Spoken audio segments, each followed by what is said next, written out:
In this lecture, I'm going to show you how to filter an array based on a search criteria. So back to our numbers array, let's say we want to return only the positive numbers.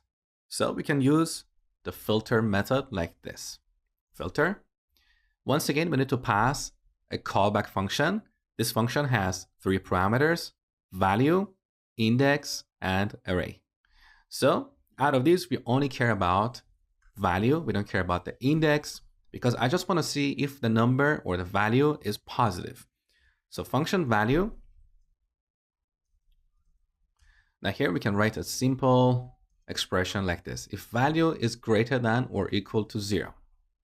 So when we call the filter method, this method will loop through this array and execute this callback function for each number, for each element.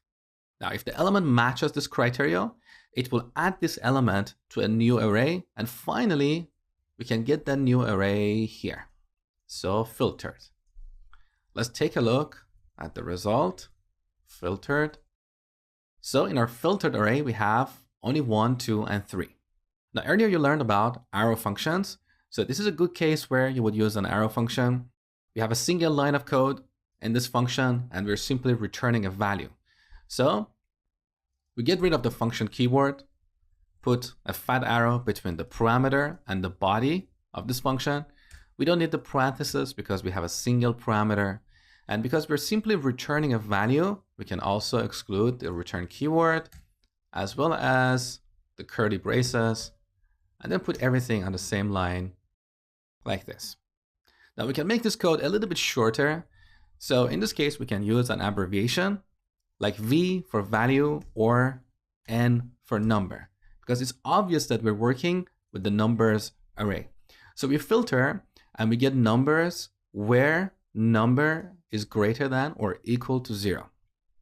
Now here we're dealing with an array of numbers. In a real world application, you would be using an array of objects. For example, here on the Yelp website, we can click this button to find only the restaurants that are open now. So this is one kind of filtering.